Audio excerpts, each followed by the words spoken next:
Welcome back to Claimed by Him Season 2. I'm Lisa Keeton, and I'm thrilled to continue this walk with you as we explore faith through the lens of everyday life. From heartfelt devotionals to personal reflections, this season is all about discovering what it truly means to live a life claimed by God.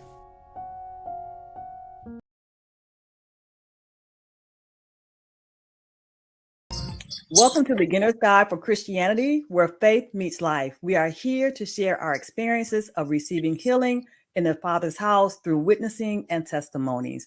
I'm your host, Lisa Keeton, and we are honored to have Dr. Lawton with us today.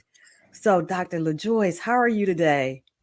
I am absolutely blessed and so happy to be here, so happy to share. Thank you so much. You're welcome. So, Dr. LaJoyce is a pastor and a professor. She's traveled stateside as well as internationally, doing training and teaching and sharing the word of God. Her passion is faith-based education, and she specializes in sweet beginnings. She has founded and continues to help others found ministries wherever the Lord leads her. And we just want to say welcome. And our topic today is The Church Hurt Me. So tell us a little bit about your topic. Well, as we have kind of in our pre-talk, thinking about the fact that the church, how can the church hurt me? All these godly people, all these people on a spiritual walk. And yes, in life, in the world, we are accustomed to having hurtful things happen, corporate life, university life. We're accustomed to that, but we don't necessarily expect it in a faith-based situation. So I guess I was really a little bit surprised. I accepted my call to ministry several years ago, and went in to talk to my pastor and all these things. And as a lay person, there's so many things that you are not privy to. So I never even thought about it, and had come up in well, actually, it was third generation in a particular denomination, and in different parts of the country, and just thought everything was wonderful. So I was a little bit shocked when when you begin to get inside of a situation and see that, oh, it's not exactly what it's cracked up to be. And I found out there were a lot of stipulations, even in terms of answering a call to ministry and working toward becoming ordained and all that. So the shocking thing was that I found out that we had a lot of age limits, and I did not accept my call until I was over 50. And it's not that I ran from anything. As soon as I received the call, I did accept it. But I was at that time well into my career. I was teaching university, had just finished my doctorate. And so when I got into the process, of working toward ordination, I was a little bit shocked to find out about these age stipulations, because that had never occurred to me. I never read anything about it, never heard anything about it. It's And new to so, me. yes. And a lot of major denominations do have those kinds of age stipulations where you are kind of locked into a certain category of minister if you're over 50. And I thought, oh, what is that about? So it really kind of hurt me, because there are a lot of limitations, and I felt like I bring a lot to the table. Not me, but God has deposited a lot in me. I'm bringing a lot to the table. I have a lot to share, but I was very, very limited in what I could do because I was over 50. Wow. Yes. So that was, I guess, kind of my indoctrination to being hurt. And part of me felt like, well, two things. I felt that once we brought this information kind of to the surface, that maybe either some policies would be changed, or two, they could slot me into a path or a situation where they could best use my skills. Right. But they didn't. They You go into the same path as a high school graduate. And I thought, okay, it's not that I am any better than a high school graduate, But God did allow me to bring certain skill sets in there Right. into the career path. And so I was really, really disheartened when I realized that, and even my mother in ministry told me, you little one person, you're not going to change anything. And it basically, if you don't like it, you probably should just Get out. go, get out. Mhm, Exactly. mhm, mhm. And I thought, I'm third generation in this. I used to almost berate people that left because I thought it was so wonderful. My family and my friends, when they left, I thought, how could you do that? This is a great historical denomination, and how could you even do that? And I guess, long story short, the healing came when I did go, and God led me into a lot of other things. And the interesting thing is that now I don't miss it at all. You, And I thought it was, all that in the bag of chips, as the young people say, but I don't miss it at all. I don't miss the hierarchy. I don't miss the title situation.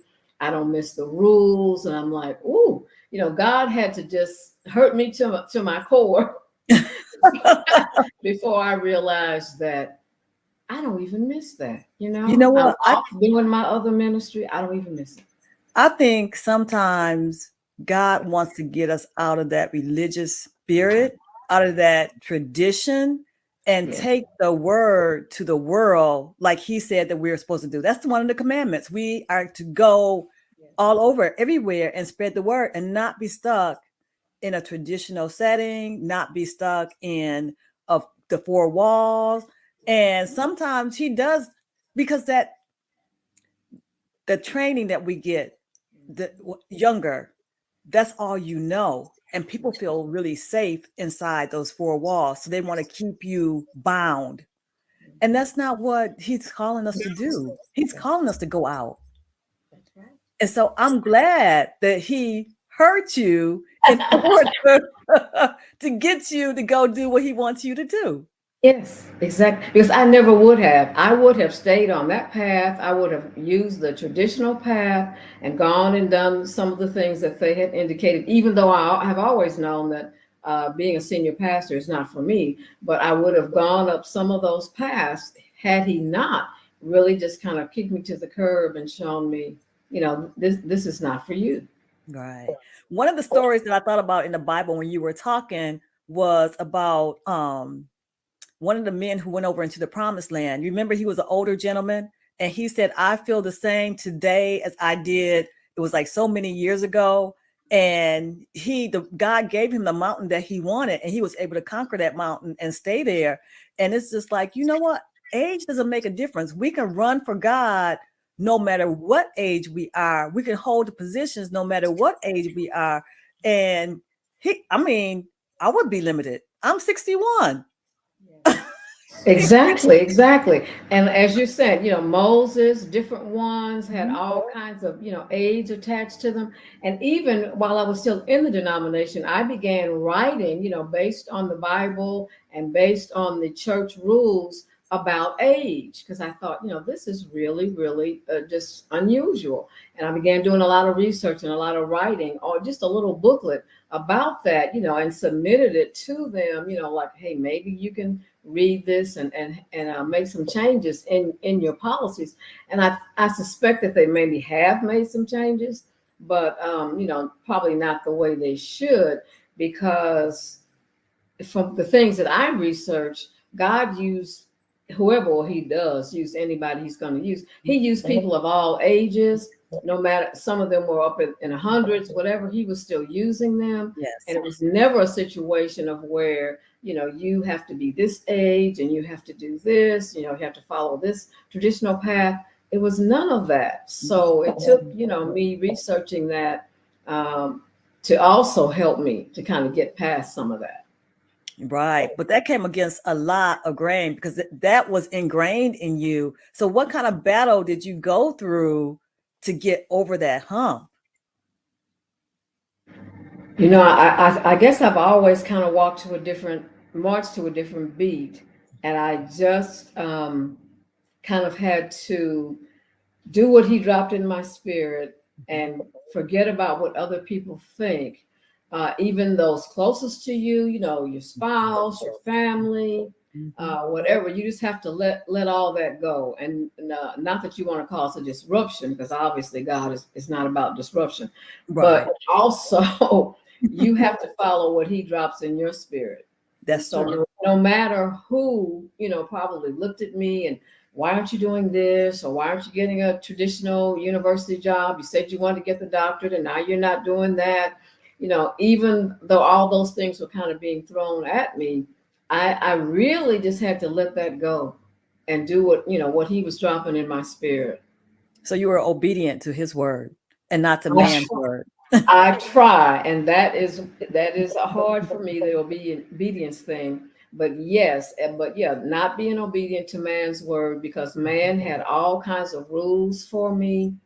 Friends and family had all kinds of thoughts for me, and I had to really just let all that go and keep marching to my different beat.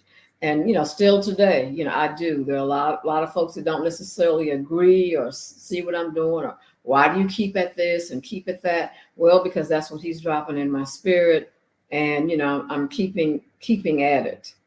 That's a blessing. I love, especially because a lot of times, as we get older, we get so set in our ways and we don't want to change. But it is such a blessing to hear that you still listening to God and you're still flowing with Him and you haven't got stuck in a pigeonhole like some people as we get older. Because it's hard to change. The older you get, the more set you get. So it could be harder to change. Exactly. Very, very, very hard to change, but you have to stay steadfast. And even in a situation in the church that I belong to now, there's some interesting things going on, and a lot of people say, "Well, oh, I would leave. I would leave. I wouldn't put up with that, or I wouldn't be able to handle that, happening with my pastor or that." But my response to that is, He hasn't told me to leave. Yes. So even though there are interesting things going on in the place that I joined, uh, He hadn't told me to leave. And no matter where you go, there are going to be interesting things going on, because sinners are in every congregation. That's true. That's true. So it doesn't matter. So you have to just deal with what He tells you to do and forget about that, because even apart from my ministry, the place where I sit under my shepherd, there are very interesting things happening, but God hadn't told me to leave. And I was just having this conversation the other day with someone about when do you know that it's time for you to go, right? And they were telling me that you would have a peace about it and that you would be okay. And I was just like, I have thought about it. I have thought about it on numerous occasions of changing. And then the other day, God said, so the change that you want to make, why don't you stay where you at and make the change there?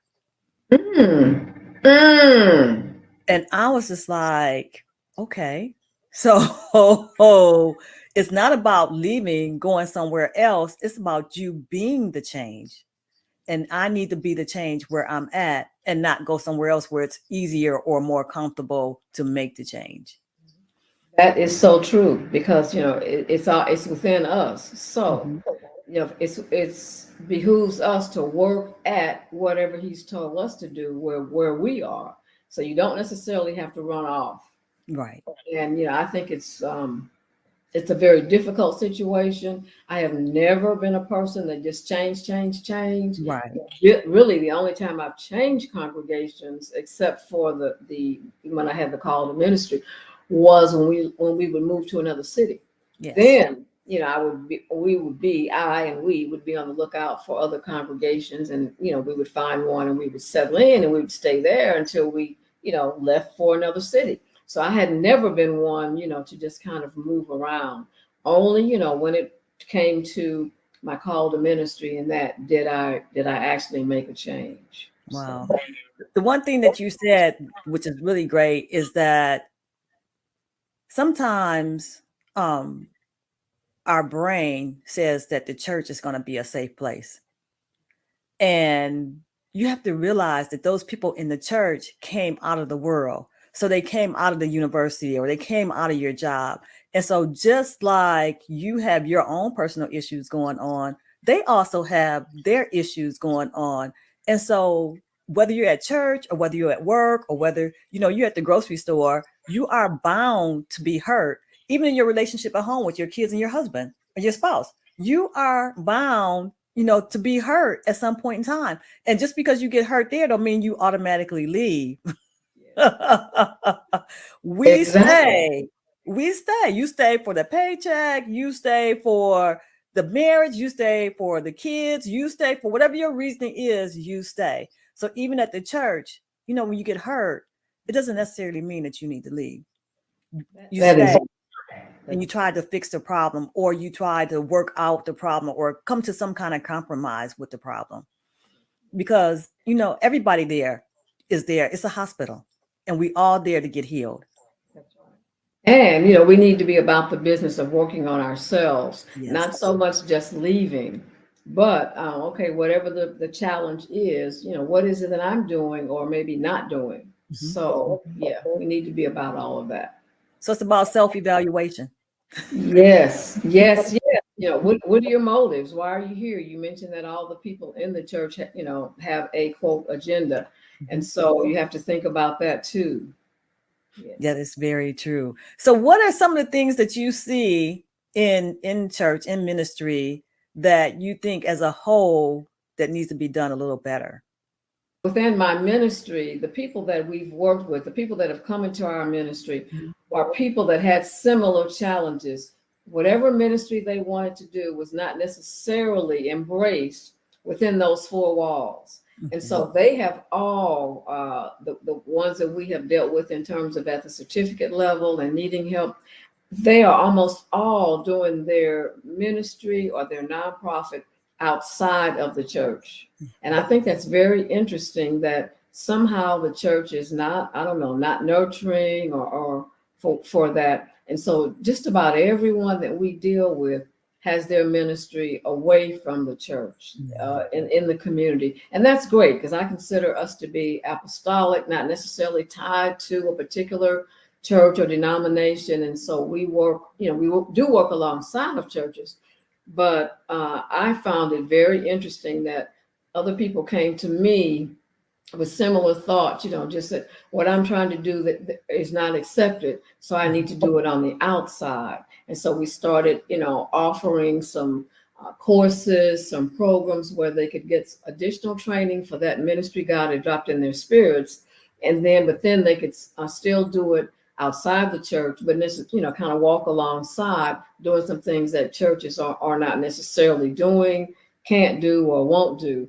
So I think it's very interesting at this point in time that people have so many ministries and so many organizations, faith-based, that they want to do, but the traditional church doesn't necessarily support them. So they're doing them on the outside. So really everyone that we work with, me, all of us, we all have our ministries that are outside of the church that we belong to. It's been great. And funding is an issue, of course, and that's one of the things that we work on with in terms of fundraisers. But I find that to be so amazing that in God's church somehow these things, these ministries and these nonprofits and faith-based situations are just not being nurtured, not being accepted. So kind of interesting. So tell me what you're working on right now. Well, right now, one of the things that I am working on, of course, is even fundraising for my own ministry, which, of course, we also fund others. But I'm working on doing some fashions throughout the African diaspora.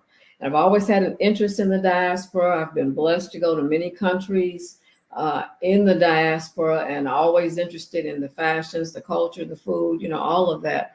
And so we have started working with fashion designers from all over, all throughout the diaspora, and we feature them. We use their clothes in our fundraisers. We get to study about that, and then we use that money to finance our ministry and to help also with the ministries of the people that have come through our program and our ministry. So that's really the main thing we're working on. And we've called it African Diaspora Fashion Fest. And our first group happens to be from Cuba. Okay. That has been very interesting because the government there and the politics there, but the people are sweet and genuine and very nice and helpful and need our help. So my first designers are people that I've been working with for about 6 years out of Havana. And so we have a collection from them, and we're doing some shows, which is one of what we're doing on Saturday. And then our plan is to move to our other designers also, getting clothes in from them and doing similar types of fundraisers. So once we finish this cycle with the Cubans, we do the programs, we sell the fashions. Then next we want to we're working with a guy from Haiti, and they're having all kinds of political issues there. So if we can get some of his fashions and kind of do some events and kind of begin that cycle there. So that's kind of where our head is right at this moment. Okay, so the fashion, but you said this is to help fund your ministry, and exactly what's your ministry about? Our ministry is really helping people in terms of strategic planning for the ministry. How, what is it that you're going to do? How are you going to manifest that God has dropped in your spirit? So having consultation sessions to help them with the strategies for their ministry, and they're all different, anything from devotionals to working with children, to working with women, to filmmaking. We have in Costa Rica, we have a young man that's into farming ghost peppers. So whatever God has dropped in their spirits, how are they financing it? How are they strategically moving it forward? So mainly we're really working toward what's the strategy, for that ministry that you have. I think that's wonderful. I think that's wonderful that you are willing to help people who are outside of the box, outside of the norm, the mainstream. Because I think when God came through with COVID, he changed he changed the dynamic of the church. And so we have to do something different in order to help our brothers and sisters in Christ. And I think what you're doing is amazing. It's wonderful. Yes, COVID, of course, brought on a lot of things, but it also brought on some good things, where we know we can, even like now with technology, we can do some things. We can make the classes hybrid, technology in person. So those are some of the good things that came out of it, in church and out of church. Yes. So that's been amazing, because prior to that, you may have had a few electronic meetings and things, but now it's kind of the norm, to where you can do it that way, or you can be in person, or you can have a hybrid. So, and I think the hybrid is really, really great. Yes.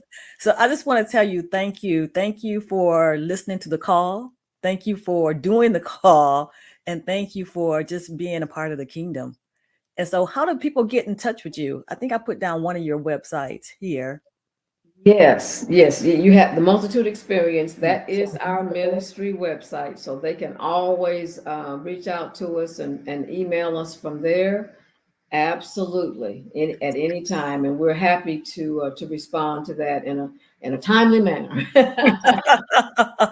So if you're looking for somebody that's going to help you to do something that's outside of the traditional, normal four walls of the church, then you know what? Get in touch with the Multitude Experience so that they can help you out and see if you guys have a good match.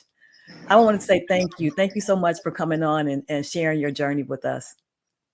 Thank you. It has been a blessing and a pleasure. And may God continue blessing you and your ministry and your work and everything that he's dropping in your spirit. I think it's very, very exciting. So thank you. Yes, thank you.